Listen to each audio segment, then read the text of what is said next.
The Empire Crest Hotel shimmered beneath the December sky, its glass facade reflecting the towering chaos of Manhattan. Inside the marbled lobby, perfection reigned. Gold-trimmed counters, bellboys with rehearsed smiles, a scent of eucalyptus and power. And behind the concierge desk, unnoticed in a black uniform slightly too large for her small frame, stood Lucia Ramirez, invisible. She had long since mastered the art of silence, not out of fear, but of strategy. At 29, Lucia had survived enough to know that the world didn't hear accents unless it needed a scapegoat. Her job, though unglamorous, gave her just enough to pay rent, keep Camila fed, and send a few dollars home to Oaxaca. She had dreams, of course. Everyone did. But dreams were expensive in America.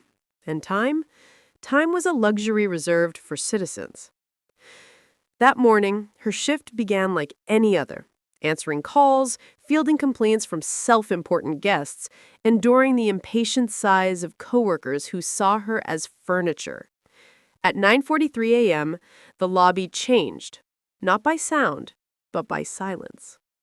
A black town car pulled up outside. A hush fell over the staff.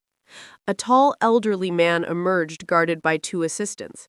His suit, charcoal and impeccably tailored, contrasted with his deeply lined face. He moved slowly, almost reluctantly into the building.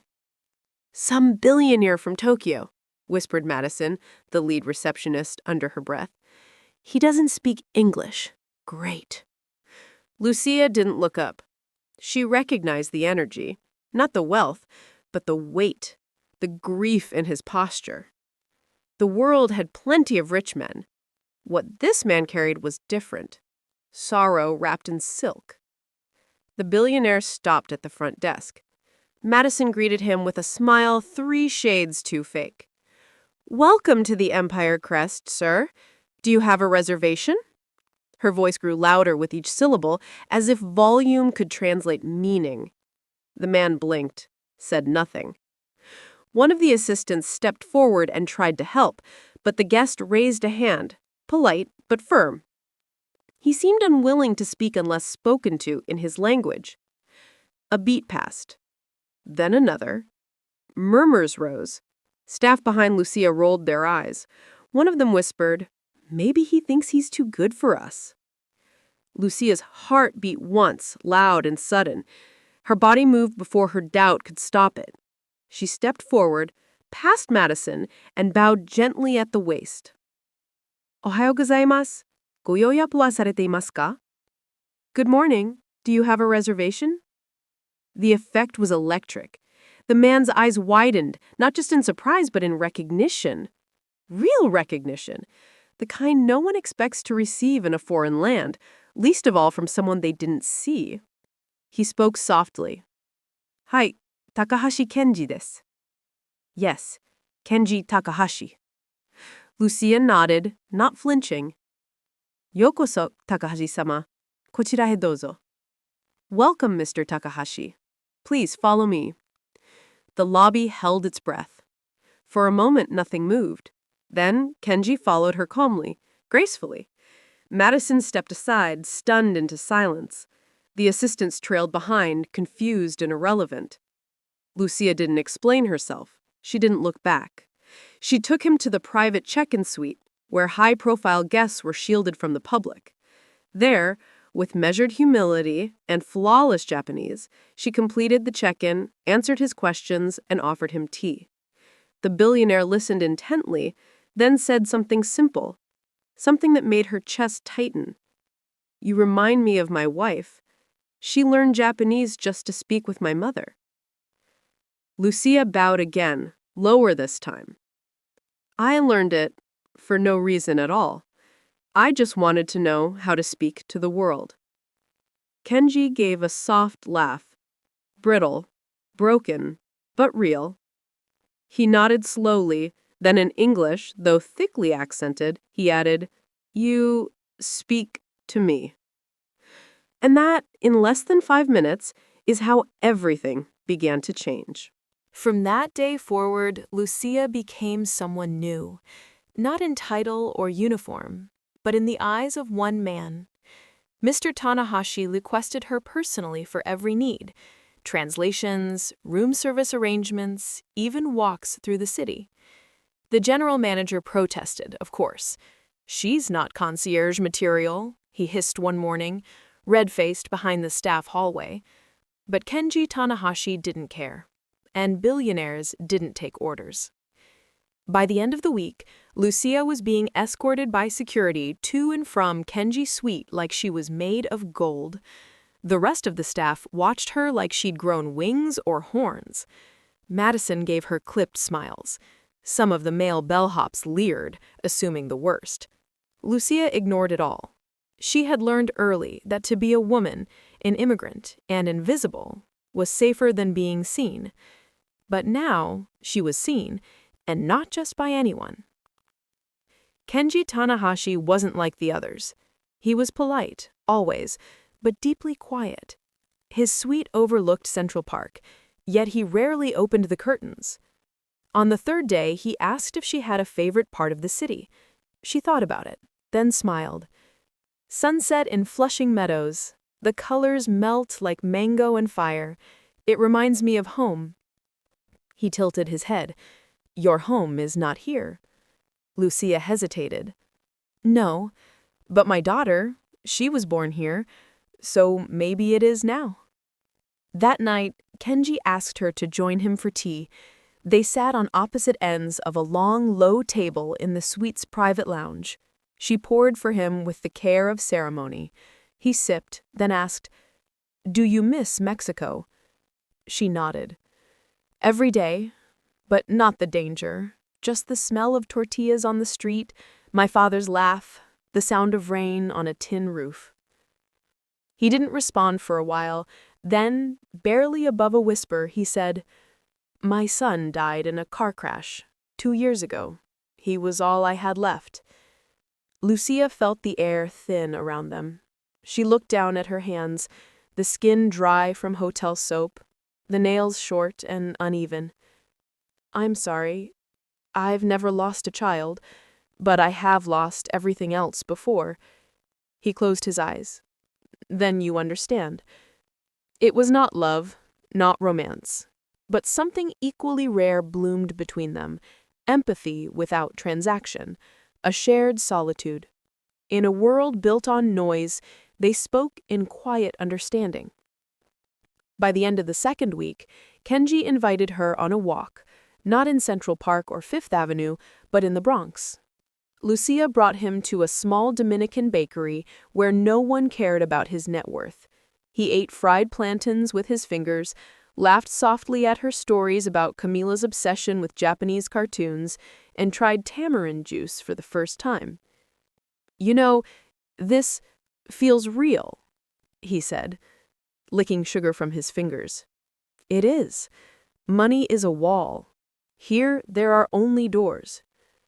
That night, back at the hotel, she found a sealed envelope waiting for her in the staff locker room. Inside was a check with 6 zeros and a handwritten note. "For Camila's future and yours. You gave me a reason to wake up." She held the check like it might vanish if she breathed wrong. And then she tore it in half. The next morning, Kenji stared at her in disbelief as she handed him back the shredded paper in an envelope. "You gave me something without asking, so I want to give something back. My honesty." His eyes shimmered, but he said nothing. He only bowed. Later that day, her manager called her into the office.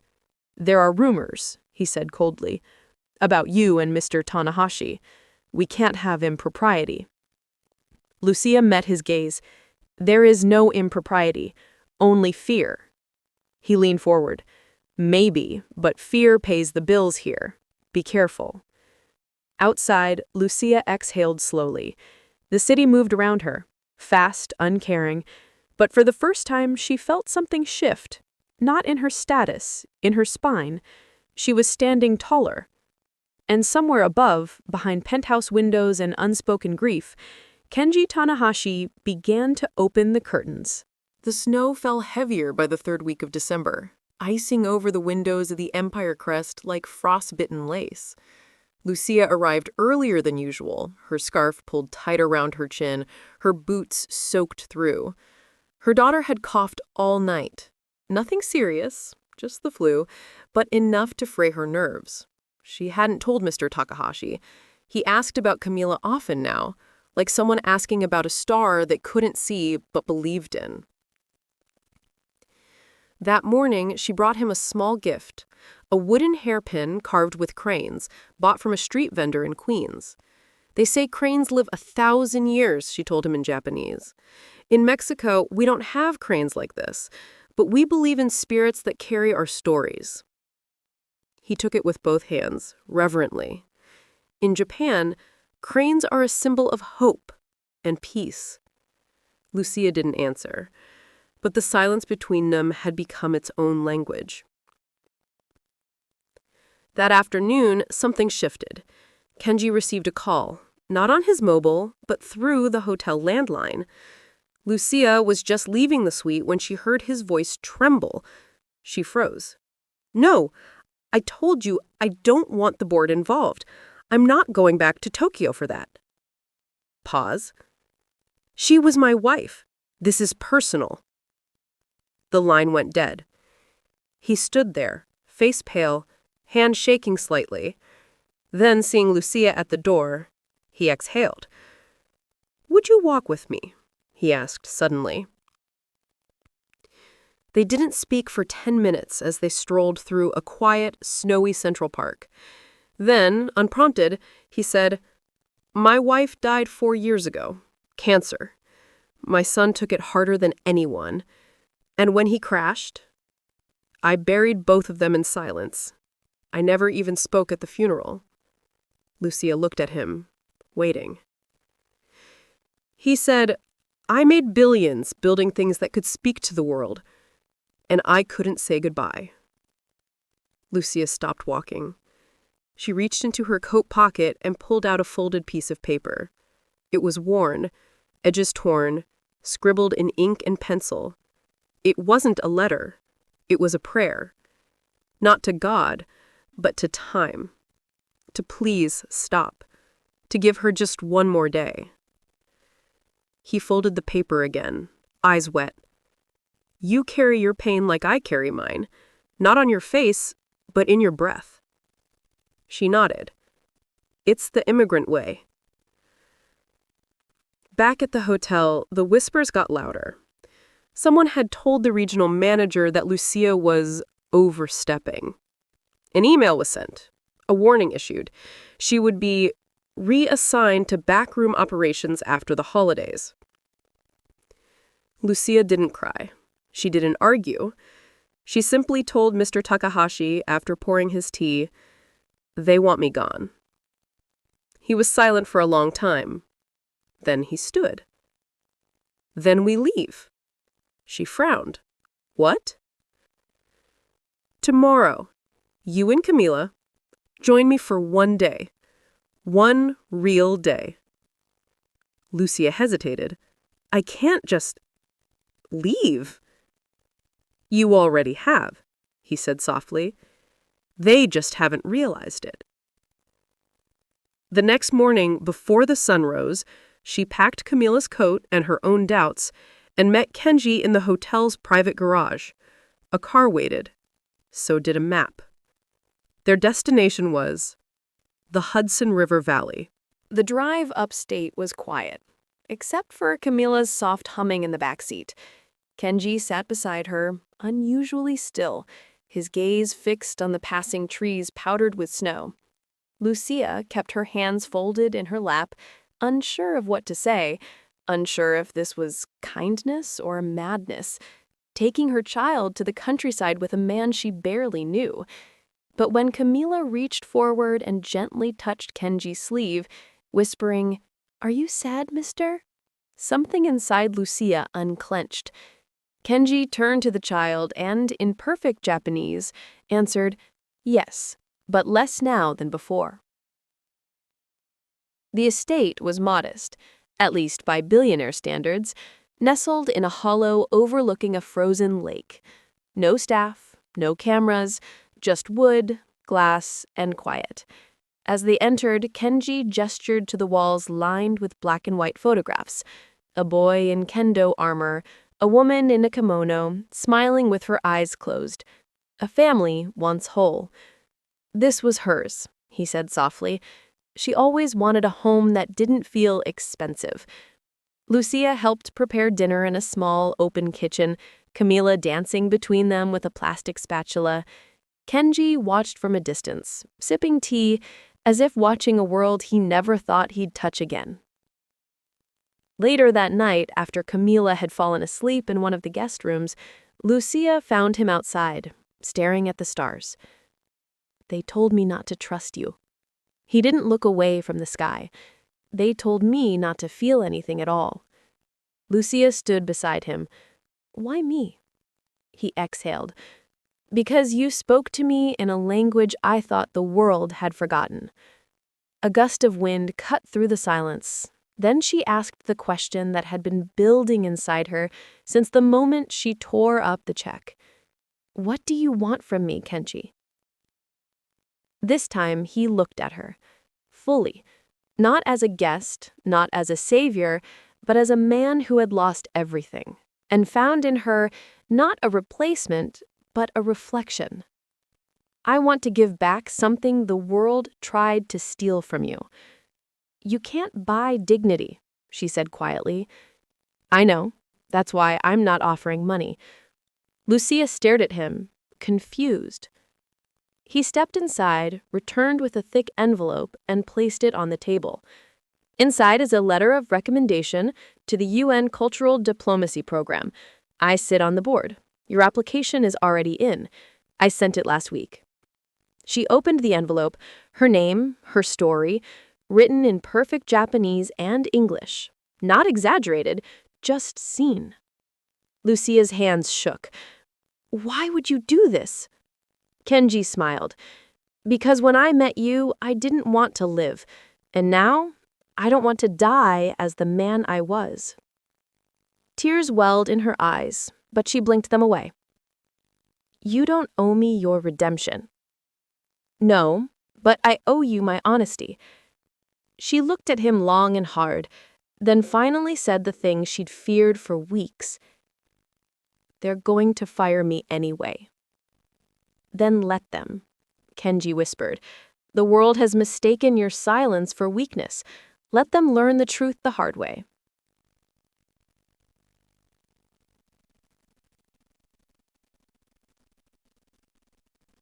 The ambulance arrived in under 5 minutes, but time had already split open. Lucia held Kenji's head in her lap, screaming his name in 2 languages, as Camilla cried in the corner of the car, too young to understand, too human not to feel. His eyes flickered once, only once, and in that flicker she saw not fear, but apology.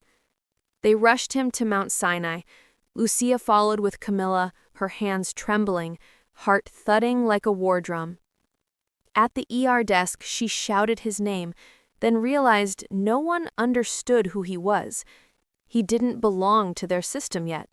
He was just an elderly Asian male, unresponsive, possible cardiac arrest. Lucia stood still, clutching her daughter, while the world spun into cold fluorescent light. Hours passed. When a doctor finally emerged, his face told her everything before his mouth moved. "I'm sorry. He didn't make it." Lucia sank to the floor, not from grief alone, but from the violent, sudden ending of something unfinished, of something true. Camilla hugged her, asking questions that had no answers. That night, Lucia sat on a hospital bench outside the ICU, holding the hairpin she had given Kenji. It had fallen from his coat pocket. She pressed it against her heart and wept without sound. No family came, no lawyers, no assistants. Only one nurse approached, timidly, holding a sealed envelope. He asked for this, in case something happened. Lucia opened it with shaking fingers. Inside, a handwritten letter. Lucia, if you're reading this, it means I didn't get the chance to say goodbye properly. Forgive me. I have been many things in this life. Builder, father, coward. But in your eyes, I remembered what it meant to be human. You gave me the rarest gift, dignity without pity. I've made arrangements. You will not lose your job, though I suspect you no longer need it. A foundation has been created in Camilla's name. Her education, your future, is secured. But more than money, I have left you something else. My voice. Enclosed is a recording. It's my final address to the board in Tokyo. It speaks of you, of hope, of crossing oceans to find meaning. Play it when you're ready. And if you ever visit Kyoto, find the small bridge near Gion that crosses the canal at dusk, my wife's favorite place. I hope you take Camilla there someday. With deep respect, Kenji Takahashi. Lucia held the letter to her chest until sunrise. She didn't cry again, not that day. Instead, she stood, gathered her daughter, and walked home in the bitter wind, not as someone broken, but someone chosen, someone trusted with a legacy. A week later, she returned to the hotel to collect her things. No one met her eyes. Madison didn't speak. The manager handed her an envelope with 2 words, "We're sorry." Outside, press vans lined the street. News of Kenji Takahashi's death had broken, but no one knew where he had spent his final days or who had been with him. Lucia didn't tell them. Some stories belong only to those who live them. 3 months passed. Spring arrived late in New York, as if reluctant to wake the city from grief. Lucia had taken a job at a small international school in Queens, teaching Spanish and Japanese part-time. She didn't talk about Kenji. Not to the other teachers, not to Camila, not even to herself. Grief had become a quiet house she carried on her back. But something had changed. A package arrived one morning, no return address, just a Japanese stamp, and her name handwritten in calligraphy. Inside, a flash drive and a small red envelope. She waited until Camila was asleep, then played the file. Kenji's voice filled her tiny apartment, deep and solemn. To the Takahashi Board of Directors, and to those who still believe that profit is the measure of legacy, I reject that belief. I leave behind not just my wealth, but my regrets. I found in a foreign land the dignity I forgot I had, from a woman no one saw, who spoke the language of my soul without ever setting foot in Japan. Her name is Lucia Ramirez. Remember it, because if this company has any future, it is in the hands of people like her, people who know what it costs to be invisible and who choose to see anyway. Goodbye. Lucia cried, not loudly, but the way wind cries against old windows. Camila came into the room and sat on her lap, silent. "Was that your friend?" she asked. Lucia nodded. "He sounded kind," Camila whispered. "He was," Lucia said. "He was the kindest man I've ever met." The next day, she opened the red envelope. Inside was a first-class ticket to Japan. 1 seat. No date, just a simple phrase, "When you're ready." It took a year. Lucia finished her courses. Camila started school. The foundation created in her name helped dozens of immigrant mothers across New York, quietly, anonymously, in Kenji's honor. And one autumn evening, with Camila now 6 and bright-eyed, they boarded a flight to Kyoto. She found the bridge near Gion. It was smaller than she imagined. Cherry trees lined the canal, their leaves drifting like whispers on water. She placed the hairpin in the stream and watched it float, remembering his words. "You reminded me I was human." She didn't say goodbye, because he was never truly gone. He had simply been seen, and in return, had chosen to see her fully, finally, irrevocably.